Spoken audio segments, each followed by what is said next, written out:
नमस्कार मित्रांनो.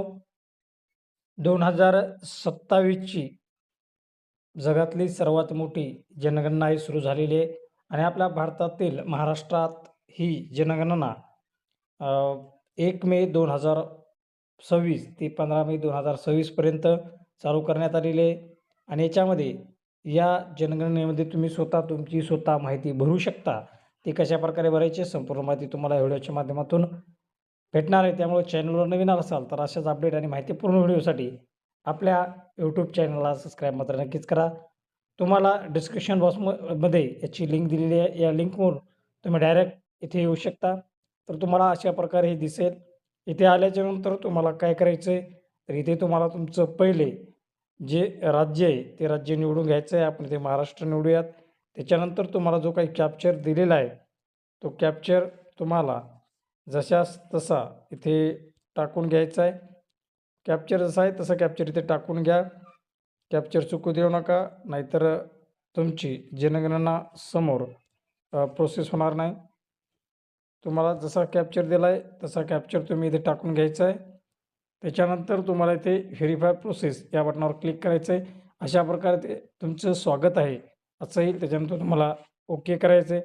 ओके केल्याच्यानंतर तुम्हाला इथे तुमच्या फॅमिली जो कोणी हेड आहे, प्रमुख आहे, त्याचं नाव टाकायचं आहे, मोबाईल नंबर टाकायचा आहे आणि ईमेल ॲड्रेस टाकून व्हेरीफाय प्रोसेस याच्यावर तुम्हाला क्लिक करायचं आहे. प्रोसेस केल्याच्यानंतर तुमच्या मोबाईलवर एक ओ-टी-पी सेंड होईल. तो ओ-टी-पी तुम्हाला इथे टाकून घ्यायचा आहे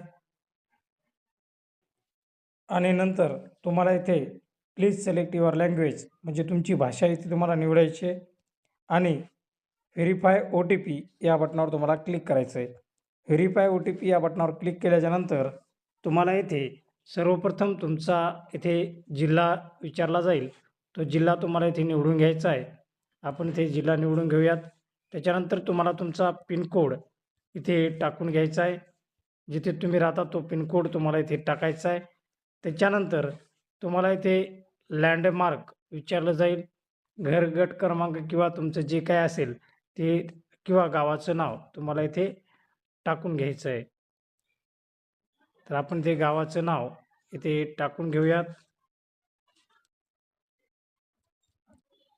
आणि शोधा या पर्यायावर तुम्हाला क्लिक करायचं आहे. त्याच्यानंतर तुम्हाला असा पिवळ्या रेषामध्ये तुम्ही तुमचं घर जिथे आहे तिथे तुम्हाला हा झूम करून पिवळा बिंदू तुमच्या जिथे तुमचं घर आहे तिथे तुम्हाला तो न्यायचा आहे. तर बघू शकता अशा प्रकारे तुमचं जिथे घर असेल तिथे तुम्हाला हा बिंदू निवडून घ्यायचा आहे. तर बघू शकता अशा प्रकारे आपलं जिथं घर आहे तिथे तुम्हाला तो बिंदू न्यायचा, असा क्लिक करायचा आणि त्याच्यानंतर स्थानपुष्टी करा याच्यावर क्लिक करायचं आहे आणि जतन करा आणि पुढे जा याच्यावर क्लिक करायचं आहे. त्याच्यानंतर तुम्हाला इथे होय असा पर्यायावर क्लिक करायचं आहे. आता इथे तुम्हाला काही प्रश्न विचारण्यात येतात, की गणना, घराची जमीन यासाठी मुख्य वापरलेले साहित्य म्हणजे तुमचं घर कशाने बांधलेलं आहे? मातीने, लाकडाने, पक्क्या विटाने, दगडाने, सिमेंटने जे काही असेल ते तुम्हाला इथे निवडायचं आहे. त्याच्यानंतर घराची भिंत यासाठी मुख्यतः वापरलेले साहित्य हे तुम्हाला इथे निवडून घ्यायचं आहे. त्याच्यानंतर खाली घराचे छप्पर म्हणजे घरावर स्लॅब आहे की पत्तर आहेत ते तुम्हाला इथे अ, निवडून घ्यायचं आहे. इथे बघू शकता सर्व काय आहे. हाताने बनवलेले, यंत्रेने बनवलेले, पक्क्या विटा, दगड, स्लेट, काँक्रीट जे काही आहे ते तुम्हाला इथे निवडायचं आहे. आता जी गणना आहे, जी घराची सध्याची स्थिती आहे, ती कशी आहे ती तुम्हाला निवडायची आहे आणि जतन करा पुढे इथे जायचं आहे. नंतर हो या पर्यायावर क्लिक करायचं आहे. इथे आल्यानंतर या कुटुंबात सामान्यतः निवास करणाऱ्या व्यक्तींची संख्या किती आहे ते तुम्हाला इथे सांगायची आहे. तुमच्या घरामध्ये जितके काही व्यक्ती राहत असतील ते व्यक्ती तुम्हाला इथे सांगायचे. तर आपण ते व्यक्ती इथे भरून घेऊयात. त्याच्यामध्ये अ, कुटुंब प्रमुखाचं नाव हे ऑटोमॅटिक येईल. त्याच्यानंतर कुटुंब प्रमुखांचे नाव निवडलेली भाषा हे तुम्हाला इथे जसं काही वर इंग्लिशमध्ये आहे तसंच तुम्हाला इथे खाली मराठीत ते नाव टाकून घ्यायचं. आणि तुम्ही जो कुटुंब प्रमुख निवडला आहे तो पुरुष आहे की स्त्री हे तुम्हाला इथे निवडायचे आहे. नंतर तुम्ही अनुसूचित जाती किंवा अनुसूचित जमाती किंवा इतर याच्यामध्ये येत असाल तर तुम्हाला इथे तुमची जमात ही निवडून घ्यायची आहे. त्याच्यानंतर या घराच्या मालकी हक्काची स्थिती काय आहे, स्वतःचे की भाडेपट्ट्याचे आहे ते तुम्हाला इथे निवडायचे आहे. निवासयोग्य खोल्यांची संख्या तुम्हाला इथे टाकून घ्यायची आहे. त्यानंतर या कुटुंबात राहत असलेल्या विवाहित जोडप्यांची संख्या तुम्हाला इथे टाकायची आहे आणि जतन करा पुढे या बटनावर क्लिक करून हो या पर्यायावर क्लिक करायचं आहे. त्याच्यानंतर पिण्याच्या पाण्याचा स्रोत कसा आहे ते तुम्हाला इथे लिहायचे.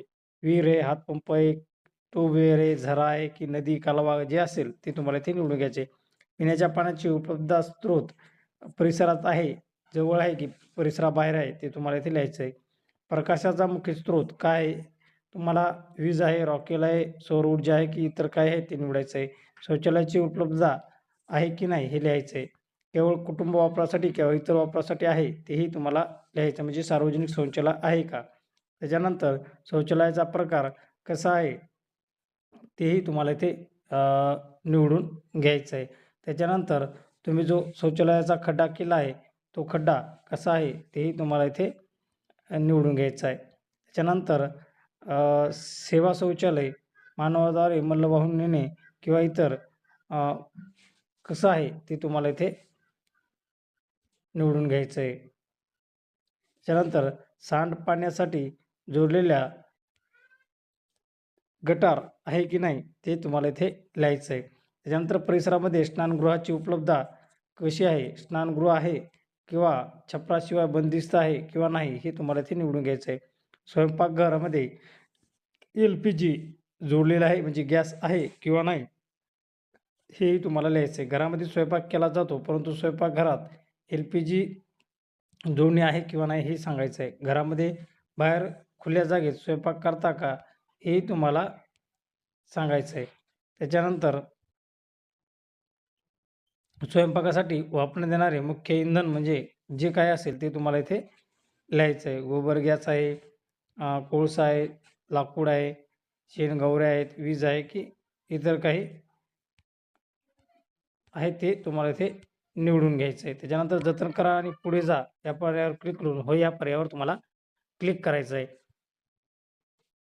त्याच्यानंतर तुम्ही रेडिओ वापरता की नाही हे तुम्हाला इथे सांगायचं आहे. दूरचित्रवाणी असेल किंवा नसेल ते तुम्हाला इथे निवडून घ्यायचं आहे. इंटरनेटची सुविधा कशी आहे ते लिहायचं आहे. तुमच्याकडे लॅपटॉप किंवा कॅम्प्युटर आहे की नाही हे निवडायचं आहे.